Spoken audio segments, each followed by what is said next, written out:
तो दोस्तों अक्सर आपने मेरी वीडियो में या कहीं और पर भी चाइना की नेवी के बारे में बहुत कुछ सुना होगा कि वो नंबर्स को लेकर बहुत ज्यादा आगे जा रही है। यानी चाइनीज नेवी इस समय नंबर्स के मामले में दुनिया की नंबर 1 नेवी बन चुकी है।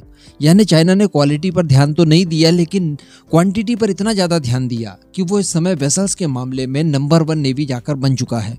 और इस बात का इम्पैक्ट डेफिनेटली पड़ता है, चाहे आपकी क्वालिटी खराब ही क्यों ना हो, लेकिन इतना बड़ा नंबर जब आप किसी के सामने रखते हैं तो डेफिनेटली उसका फर्क पड़ता है। वो भारत के अंदर भी इस बात की हलचल थी कि चाइनीज नेवी बहुत ज्यादा ताकतवर हो चुकी है और इसे काउंटर करना भारत के लिए बहुत ज्यादा मुश्किल होते जा रहा है। इसके लिए आप देख पा रहे होंगे कि भारतीय नौसेना के लिए भी अलग अलग कई सारी परियोजनाएं चलाई जा रही है, जिसमें डिफेंसिव के साथ साथ ऑफेंसिव सभी तरह की तैयारियों को एक साथ किया जा रहा है।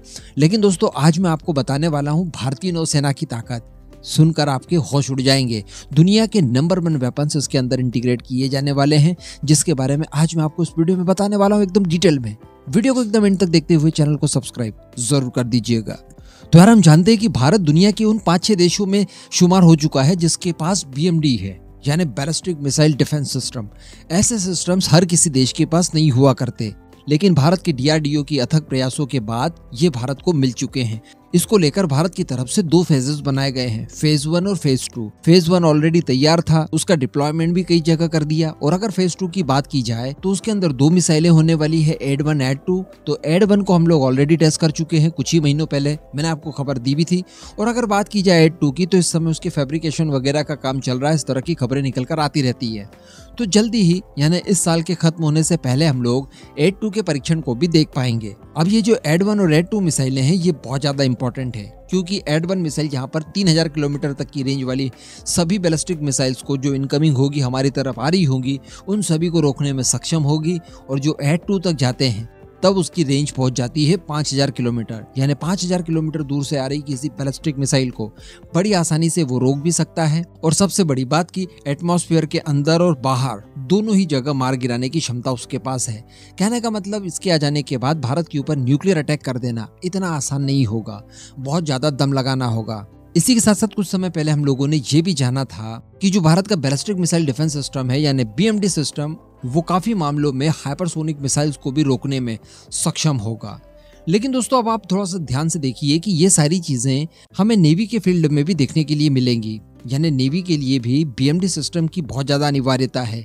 एक तो दुश्मन किस इलाके से भारत के ऊपर न्यूक्लियर अटैक वगैरह करता है, इन सब के लिए हमें चौतरफा बिल्कुल अलर्ट रहना पड़ेगा। लेकिन इसी के साथ साथ दुश्मन द्वारा भारतीय नौसेना को नुकसान पहुंचाने के लिए उसकी हाइपरसोनिक एंटीशिप मिसाइलों का इस्तेमाल किया जा सकता है और साथ ही साथ किया जा सकता है एंटीशिप बैलिस्टिक मिसाइल्स का। यानी सीधे सीधे हमारे युद्धपोतों के ऊपर इन मिसाइलों से अटैक करके इन्हें डिस्ट्रॉय किया जा सकता है। चाइना के पास एंटीशिप हाइपरसोनिक मिसाइल भी कुछ समय में होगी ऑपरेशनल, और उसके पास एंटीशिप बैलिस्टिक मिसाइल्स तो ऑलरेडी है। ऐसी परिस्थिति में भारतीय नौसेना को भी चाहिए BMD सिस्टम वाला कवरेज, जो कि एक अलग से कॉम्प्लीमेंट देगा भारतीय नौसेना की ताकत को। अब बताया यही जा रहा है कि भारत की नौसेना को भी एक्चुअली BMD सिस्टम मिलने वाला है। और भारतीय नौसेना के डिस्ट्रॉयर में जो एक्चुअली अपकमिंग प्रोजेक्ट है हमारे, जिसे NGD कहा जाता है, नेक्स्ट जनरेशन डिस्ट्रॉयर्स, उनके अंदर इसके इंटीग्रेशन का काम किया जाएगा। जी हाँ, एक्चुअली मैं आपको बता दूं कि ये जो NGT है यानी नेक्स्ट जनरेशन डिस्ट्रॉयर्स, ये बनाए जाएंगे विशाखापट्टनम क्लास के जितने भी डिस्ट्रॉयर्स हैं उन्हें रिप्लेस करने के लिए। और बताया जा रहा है कि 2025-26 में इनका निर्माण कार्य शुरू हो जाएगा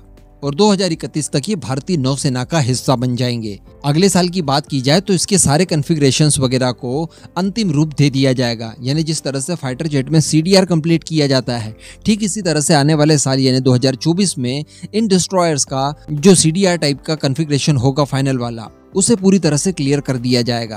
तभी ना 2025-26 में इसके निर्माण कार्य को शुरू कर दिया जाएगा। और इस प्रोजेक्ट की जो अनुमानित लागत है वो है 50,000 करोड़ रुपए। 13,000 टन डिस्प्लेसमेंट वेट के साथ ये नेक्स्ट जनरेशन डिस्ट्रॉयर आने वाले हैं, जो भारतीय नौसेना की ताकत को कई गुना ज्यादा बढ़ा देंगे। लेकिन दोस्तों असली खबर निकलकर यहीं आ रही है कि इन्हीं डिस्ट्रॉयर्स के अंदर BMD सिस्टम का इंटीग्रेशन किया जाएगा। इसी के साथ साथ जो हमारी ब्रह्मोस 2 हाइपरसोनिक मिसाइल्स होने वाली है उनका इंटीग्रेशन भी इसके अंदर किया जाएगा। और सबसे बड़ी बात कि जो हम लोग डायरेक्ट एनर्जी वेपन्स के ऊपर काम कर रहे हैं, अभी कुछ ही दिन पहले मैंने आपको खबर दी थी कि दुर्गा 2 इसी साल लॉन्च हो सकता है, उसका प्रोटोटाइप बनकर तैयार हो सकता है। तो इस तरह के डायरेक्ट एनर्जी वेपन, जिन्हें लेजर वेपन भी कहा जाता है, इनका इंटीग्रेशन भी इन डिस्ट्रॉयर्स में किया जाएगा। कहने का मतलब आप हाइपरसोनिक मिसाइल से दूसरे के ऊपर अटैक कर सकते हैं, लेकिन दूसरा अगर आपके ऊपर हाइपरसोनिक मिसाइल से अटैक करे या किसी बैलिस्टिक मिसाइल से अटैक करे, उसे आप बड़ी आसानी से डिस्ट्रॉय कर सकते हैं BMD की सहायता से।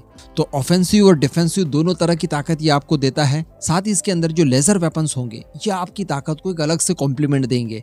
ये भी डिफेंसिव और ऑफेंसिव दोनों तरह का रोल प्ले एक ही साथ कर सकता है। तो कहने का मतलब अब आप समझ गए होंगे कि भारतीय नौसेना की जो प्लानिंग है वो कितनी हटके है। वो बहुत ही ज्यादा ताकतवर है, चूंकि उसको ज्यादा कवर नहीं किया जाता इसलिए वहां पर ज्यादा ध्यान नहीं जाता।